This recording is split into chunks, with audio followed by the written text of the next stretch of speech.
Tu peux être loyal. Tu peux même être brillant. Mais si tu n'es pas stratégique, tu resteras vulnérable. Le monde ne fonctionne pas à l'idéal. Il fonctionne à l'intérêt. Et ceux qui survivent mieux encore, ceux qui s'imposent ne sont pas toujours les plus gentils. Ce sont ceux qui ont appris à lire le jeu, à bouger en silence, et à frapper avec précision. La bonté naïve est une offrande facile pour les prédateurs. Elle attire les manipulateurs, les envieux, les dominateurs. Tu penses bien faire, mais tu t'exposes. Tu penses aimer, mais tu te sacrifies. Et pendant ce temps, ceux qui tirent les ficelles avancent, masqués, protégés, stratégiques. Se protéger ne veut pas dire devenir froid. Se placer ne veut pas dire trahir ses valeurs.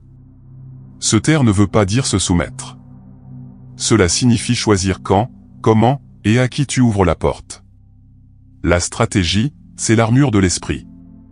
C'est la capacité à observer sans réagir, à comprendre sans exposer, à choisir ses batailles au lieu de répondre à toutes les provocations. Un esprit stratégique n'est pas un esprit manipulateur. C'est un esprit lucide. Réaliste. Calculé. Si tu veux avancer sans te faire broyer, tu dois devenir intouchable. Pas arrogant, pas hautain. Mais calme. Centré. Inébranlable. Intouchable, c'est ne plus offrir ton énergie aux conflits inutiles. C'est ne plus te justifier à ceux qui te méprisent. C'est ne plus laisser tes émotions être manipulées par le regard des autres. Intouchable, c'est être libre. Parce que tu as compris, la vraie puissance ne fait pas de bruit. Elle observe. Elle choisit. Elle agit. Et quand elle le fait, c'est toujours avec impact. Niccolò Machiavel. Un nom souvent associé à la manipulation, à la trahison, à l'absence totale de morale. On l'accuse d'avoir glorifié la ruse, légitimé la cruauté, prôné la domination. Mais très peu l'ont lu avec attention. Encore moins l'ont compris. Machiavel n'était pas un monstre. Il était un miroir. Un miroir tendu à ceux qui rêvent de pouvoir. À ceux qui pensent que la vertu suffit. À ceux qui croient que le monde récompense les cœurs purs. Ce qu'il révèle n'est pas ce que nous voulons entendre. Mais c'est souvent ce que nous avons besoin d'affronter. Le prince, son œuvre la plus célèbre, ne dit pas « sois cruel ». Il dit « regarde autour de toi ». Observe comment les puissants maintiennent leur position. Observe ce qu'il en coûte d'être trop bon, trop tôt, au mauvais endroit. Machiavel a vécu dans une époque trouble. Faite d'alliances instables, de trahisons quotidiennes, de guerres incessantes. Il a vu les rois tomber, les empires s'effondrer. Et toujours, les mêmes lois invisibles à l'œuvre. La peur, l'intérêt, la perception. Et il en a tiré une conclusion brutale. La vertu sans stratégie est une faiblesse. Il ne méprise pas la morale. Il la considère insuffisante, si elle n'est pas accompagnée de discernement. Lucidité. Anticipation. Contrôle. Voilà ce qu'il propose. Non pas pour nuire, mais pour survivre. Non pas pour détruire, mais pour durer. Dans Le Prince, il écrit « Il vaut mieux être craint qu'aimé, si l'on ne peut être les deux. » Ce n'est pas une apologie de la terreur. C'est un constat. Parce que l'amour est instable. Mais la peur, elle, structure les comportements. Machiavel ne te dit pas ce qui est moral. Il te dit ce qui fonctionne. Et il te laisse décider si tu veux rester naïf. Ou devenir maître de ton destin. Il ne t'invite pas à être mauvais. Il t'invite à ne plus être aveugle. Machiavel, ce n'est pas un appel à la méchanceté. C'est un rappel que dans ce monde imparfait, ceux qui ferment les yeux sur la réalité sont les premiers à en devenir les victimes. Ce que tu vas entendre ici, ce n'est pas un simple commentaire sur Machiavel. Ce n'est pas une leçon académique. C'est un miroir. Un miroir que l'on n'ose pas toujours regarder. Parce qu'il ne flatte pas. Il révèle. Tu vois, depuis l'enfance, on t'a appris à être gentil. À être honnête. À dire la vérité, à pardonner, à aimer.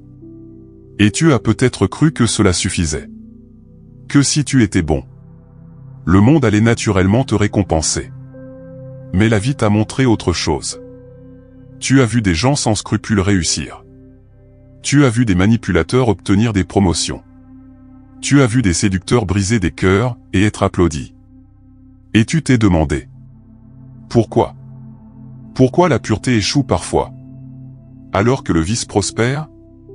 La réponse est brutale. Mais elle n'est pas désespérante. Elle est libératrice. Ce n'est pas la pureté qui protège. C'est la lucidité. Celui qui comprend les règles invisibles du jeu. Celui-là peut avancer. Qu'il soit pur ou non. Et ce que Machiavel t'invite à faire, ce n'est pas de renier ta bonté. C'est d'y ajouter une chose que personne ne t'a jamais vraiment enseignée. La stratégie. Il y a des gens qui brillent, mais qui s'éteignent vite. Parce qu'ils veulent être aimés de tous. Parce qu'ils exposent leurs blessures au premier venu. Parce qu'ils parlent trop. Parce qu'ils croient que la vérité seule est une protection. Mais la vérité, sans discernement, devient une offrande pour les prédateurs. Celui qui parle sans stratégie nourrit ses ennemis. Celui qui s'expose sans prudence se livre à la meute. C'est là que la lucidité devient une force. Quand tu comprends que le silence est une arme. Pas le silence lâche, qui fuit la vérité. Mais le silence stratégique, qui choisit quand parler, à qui parler, et pourquoi. Ce silence-là, c'est le calme de celui qui a cessé de chercher à plaire. C'est la puissance de celui qui observe, analyse, puis agit. Pas en réaction, mais en conscience. Machiavel t'ouvre une porte. Celle de l'invisibilité choisie. Dans un monde où tout le monde veut être vu, entendu, validé. Celui qui devient invisible, devient redoutable. Pourquoi? Parce qu'il échappe au radar. Il n'est pas une cible facile. Il ne dévoile pas ses cartes. Et pourtant, il avance. Il influence. Il construit. Celui qui ne cherche plus à être aimé commence enfin à devenir libre. Ce n'est pas une déclaration froide. C'est une délivrance. Tant que tu attends l'approbation des autres, tu es leur prisonnier. Mais quand tu te libères du besoin d'être aimé, tu redeviens maître de ton chemin. Tu peux aimer. Tu peux donner. Mais plus jamais à tes dépens. Alors oui, la lucidité dérange. Elle remet en question les contes de fées. Elle détruit les illusions confortables. Mais elle construit quelque chose de plus précieux encore. Ta souveraineté. Et cette souveraineté commence par une promesse silencieuse que tu te fais à toi-même. Je ne vivrai plus dans l'aveuglement. Je ne jouerai plus un rôle pour plaire. Je serai vrai. Mais je serai vigilant. Et crois-moi, il n'y a rien de plus puissant qu'un cœur pur, guidé par un esprit lucide. Première règle, les hommes ne fonctionnent pas tous comme toi. Tu es sincère? Tu crois que les autres le seront aussi. Tu pardonnes? Tu espères qu'on te pardonnera en retour. Tu tends la main? Tu imagines qu'elle sera prise avec gratitude. Tu parles avec ton cœur? Tu crois qu'ils vont t'écouter avec le leur. Mais Machiavel t'arrête net. Il te dit, non. Les hommes ne fonctionnent pas tous comme toi. Ils ne répondent pas forcément à la bonté par la bonté, ni à la loyauté par la loyauté. Ils répondent à ce qui les arrange, à ce qui les rassure, à ce qui les fait gagner. Ils sont guidés, bien plus souvent, par la peur que par l'amour. Et c'est là que commence le pouvoir intérieur. Quand tu acceptes cette vérité, sans cynisme, sans haine, juste avec lucidité. Il y a deux manières de vivre dans ce monde. Croire que tout le monde te ressemble. Tu donnes sans te protéger. Tu t'ouvres sans mesurer. Tu pardonnes sans limite. Et tu te retrouves vidé, trahi, brisé. Comprendre la nature humaine. Pas pour devenir froid, mais pour devenir fort. Pas pour manipuler, mais pour te préserver. Et c'est ça, le pouvoir intérieur. Pas une posture arrogante. Pas une domination extérieure. Mais une force tranquille, une souveraineté intérieure qui te rend intouchable. Machiavel ne t'invite pas à devenir cruel. Il t'invite à voir clair, à ne plus vivre en aveugle dans un monde de loups. Il te dit, sois un renard pour déjouer les pièges, et un lion pour effrayer les loups. Autrement dit, sois fin, sois fort, sois libre. Le pouvoir intérieur commence quand tu arrêtes d'attendre. Tu n'attends plus qu'on te comprenne. Tu n'attends plus qu'on t'aime à ta juste valeur. Tu n'attends plus qu'on t'épargne. Tu deviens la source de ta propre sécurité, de ta propre estime, de ta propre direction. Et là, quelque chose bascule. Tu n'es plus un pion. Tu n'es plus celui qui quémande. Tu deviens celui qui choisit. Ce chapitre est une invitation à une révolution silencieuse. Pas contre les autres, contre tes illusions. Tu peux être doux et stratégique. Tu peux être vrai et protégé. Tu peux aimer sans t'oublier. Mais pour ça, il faut une chose. La clarté. Clarté sur la nature humaine. Clarté sur tes limites. Clarté sur ce que tu tolères et ce que tu ne toléreras plus jamais. Rappelle-toi. Tu n'as pas besoin de devenir quelqu'un d'autre. Tu n'as pas besoin de jouer un rôle. Tu as juste besoin de voir. Et de ne plus nier ce que tu vois. C'est là que naît le véritable pouvoir intérieur. Tu n'as pas besoin d'être parfait. Tu dois paraître fort. Dans un monde où les apparences influencent la perception, la vulnérabilité mal placée devient une faiblesse exploitée. Tu peux avoir des fêlures, mais tu n'es pas obligé de les exposer à tous. Tu peux ressentir, mais tu n'es pas obligé de réagir à tout. C'est ça, porter une armure.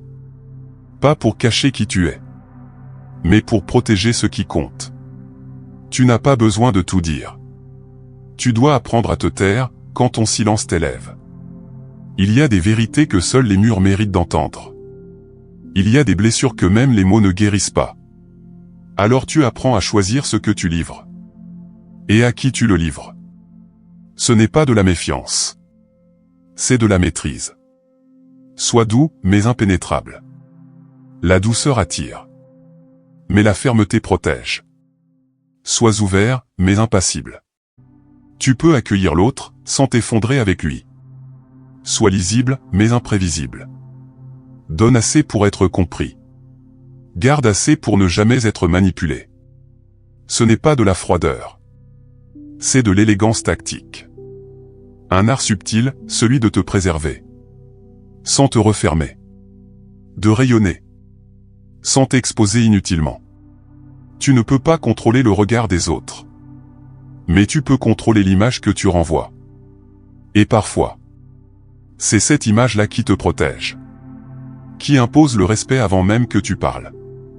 Qui crée une distance saine, dans un monde trop intrusif. Porteur une armure, ce n'est pas fuir. C'est avancer, en restant debout. Observe sans te dévoiler. Tu n'as pas besoin d'être bruyant pour exister. Tu n'as pas besoin d'expliquer chaque mouvement, chaque intention. La parole dévoile. Le silence révèle. Regarde comment les autres parlent, trop. Comment ils s'exposent, trop vite. Toi, reste ancré. Reste sobre. Reste à l'écoute. N'expose pas tes projets. Ce que tu construis en silence, personne ne peut le saboter. Ce que tu gardes à l'abri de la curiosité, grandit avec force. Tes ambitions sont sacrées. Protège-les. Laisse les résultats parler pour toi. Protège ton énergie. Chaque jour, pose-toi cette question simple. À quoi ai-je donné mon énergie aujourd'hui? Aux disputes inutiles? Aux pensées parasites? Aux distractions déguisées en obligations? Tu n'as pas besoin d'être partout, avec tout le monde. Choisis les lieux. Choisis les gens. Choisis les causes. Ton énergie est ton capital. Ne le gaspille pas. Pratique l'ambiguïté consciente. Ne sois pas un livre ouvert. Sois une énigme. Pas pour manipuler, mais pour te préserver. Laisse planer un flou volontaire. Fais en sorte que les autres se posent des questions sur toi, plutôt que d'avoir toutes les réponses. Ce doute n'est pas une faiblesse. C'est une protection. Et parfois même, un pouvoir. Chaque jour, recentre-toi. Lis. Médite. Écris. Entraîne-toi. Fais grandir ton monde intérieur jusqu'à ce qu'il devienne inébranlable. Ce que tu construis à l'intérieur définit ce que tu imposes à l'extérieur. Plus tu es solide en toi, moins tu as besoin de prouver. Avance sans bruit. Les vrais bâtisseurs ne crient pas. Ils œuvrent. Et un jour, le monde se réveille et réalise ce qu'ils ont accompli. La véritable ascension est invisible jusqu'au jour où elle devient impossible à ignorer. Tu n'as pas à devenir dur. Tu dois devenir clair. La dureté est une réaction. La clarté, une décision. Être clair, c'est savoir où tu vas. C'est poser des limites. C'est dire non, sans culpabiliser. C'est refuser de te perdre dans les attentes, les projections ou les peurs des autres. Tu n'as pas à crier pour être entendu. Quand ta vision est claire, ta présence parle pour toi. Tu n'as pas à manipuler. Tu dois comprendre. Comprendre le jeu, sans y devenir joueur. Comprendre les motivations, sans t'y soumettre. Comprendre les failles, sans les exploiter. La vraie intelligence, ce n'est pas de tromper. C'est de voir au-delà des masques et de rester droit. Tu n'as pas à t'élever au-dessus des autres. Tu dois refuser de te laisser abaisser. Ne cherche pas à dominer. Cherche à demeurer debout. Face aux critiques. Face au rejet. Face aux trahisons. La dignité ne fait pas de bruit. Mais elle impose le respect. Être fort, ce n'est pas écraser. C'est tenir bon. C'est faire face. C'est rester fidèle à ta conscience, même quand c'est inconfortable. La vraie force, c'est la paix intérieure. Celle qu'on ne peut ni acheter, ni détruire. Celle qui vient de celui qui a tout vu, tout compris. Et qui choisit quand même de rester lucide. Être intouchable. Ce n'est pas vivre dans une forteresse. C'est marcher dans le monde. Avec une stabilité intérieure. Tellement puissante. Que plus rien ne peut t'arracher à toi-même. Tu n'as plus besoin d'être validé. Tu n'as plus besoin d'être compris. Tu es aligné. Et c'est ça. La vraie puissance. Préfères-tu rester visible, mais fragile? Ou devenir invisible, mais inébranlable? Si cette vérité a résonné en toi, partage cette vidéo. Laisse ton empreinte dans les commentaires. Et entre dans le cercle de ceux qui avancent en silence. Avec lucidité et stratégie.